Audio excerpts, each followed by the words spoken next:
pinanganak na pantay-pantay ang ating pawis. Ang ilan sa atin parang simba-simba kung pagpawisan, pagakpak, samantalang meron namang iilang nilalang na sila pinagkaitan nito. Ngayong pumasok na ang summer, siyak na paagarin ang ating pagpepenitensya. Ang salarin, ang nakakapasong sikat ng araw na nagdudulot ng pagtagaktak ng ating pawis. Pero si Sammy, nasa lilim man, walang puknas kung siya'y pagpawisan. Wala nang binata pa ako nun. Ang tumataba ako, yung tumutulo talaga yung pawis ko. Parang yung tulo ng tubig. Sa loob nga raw ng isang araw, nakaka-4 hanggang 5 palit siya ng damit, dala ng sobrang pagpapawis. Hanggang sa kanyang pamamasada, hindi raw siya tinatantanan. Pero nung may aircon, pinapawisan pa rin ako eh. Pagka yung natutuyo talaga sa katawan ko, yung mga ating talaga ang amoy. Pati nga raw ang labing-labing nila ng kanyang misis, apektado. Hindi ako masyadong dumidikit sa kanya. At yung ano niya, pagka dumidikit kasi, parang iba yung ano niya, yung malagkit. Para masukat kung gaano karaming pawis ang lumalabas sa katawan ni Sammy, isinama namin siya at ang aming talent sa sauna. Pagkalipas ng 10 minuto, nagsisimula pa lang pagpawisan ang aming talent. Pero si Sammy, umuhulas na ang buong katawan. Maya-maya pa, pinunasan nila ng tuwalya ang buo nilang katawan. Halos walang pawis na napiga sa tuwalya ng aming talent. Pero ang kay Sammy, nagtubig pa. Kinabukasan, sinamahan namin si Sammy para kumonsulta sa isang dermatologist. Isa sa pwedeng maging dahilan ng pagpapawis niya ay yung tinatawag na nakatabaan. No? Kasi yun lang naman ang so far na pwede nating mag-pinpoint as of now based on history. But sabi ko nga, kailangan pa rin natin siyang examinin. Tinatayang 2.6 million sweat glands meron ang katawan ng tao. Ito ang naglalabas ng mga kemikal at tubig sa ating katawan.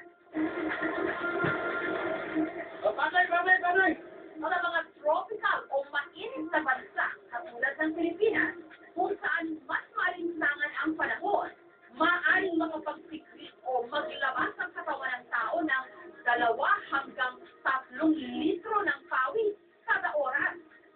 Kailangan tayong magpawis para ilabas yung init sa katawan to prevent heat stroke. Or dun sa pawis, lumalabas din yung tinatawag na toxin sa katawan. So it's also a cleansing agent. Yung nga lang, ang sobrang pagpapawis, nagdudulot para sa ilan ng body odor. 26 na taon ng street sweeper o tigalinis ng kalye, ang 50 anyos na si Baby. At dahil lagi raw siyang nakabilag sa araw at sumasalo ng mga usok ng sasakyan, aminado siyang nagkaroon na siya ng anghel. Minsan, maging sarili mo, ibang amin, magkawis, mahal masagay, wala yung kanjuduran, di pa rin tayo, di ba? Kasi sa sobrang pinagingit ang... Dahil dito, madalas daw siyang nilalayuan at pinandidirihan ng mga nakakasakay niya sa jeep. Ito ang kinatatakutang mangyari ng nurse na si John. Ang husgahan siyang merong BO o body odor. Ipinagtapat niya sa amin na meron siyang bastil o basang kilikili. There are times na nakakayari pag may nakakita ng ibang tao, isipin syempre baka isipin nila mabaho ka or you have body odor. Aliwas kanan kasi ang trabaho ni John. At lahat daw ng ito, ikinapapagod niya dahilan para magkaroon siya ng wet underarm. Pero mawawakasan na raw ang kanyang kahisiyan dahil sa araw na ito, si John sa ilalim sa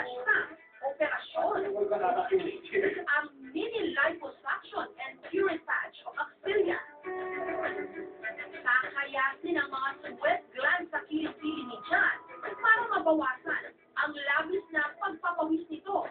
Umaabot ng 35 hanggang 50,000 pesos ang bayad sa operasyong ito na tumatagal ng 20 hanggang 30 minutes.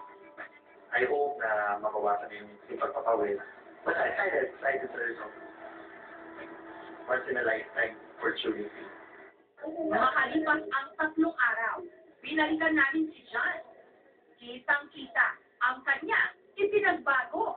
Naging confident siya ngayon kaysa before. Kasi minsan kung pumapasok yun, alam mo yung iba yung mood niya, pero ngayon mas lively siya, parang gano'n.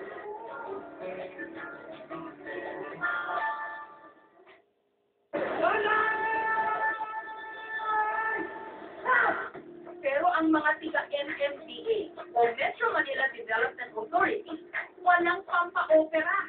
Kahit pa sawa na sila sa anghit, tulog ng sobrang pagpapawis. Tanging pangontra nila rito, face towel.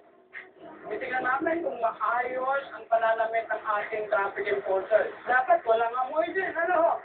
Kaya pag sila yung nanguhuli, natural, kakausap yan. Eh, kung may pagdodo, so dapat bago sila pumasok, ay ayusin muna yung sarili. Susunod, alam nyo rin bang may tao na hindi pinapawisan? Si Tyron, wala siyang sweat glands.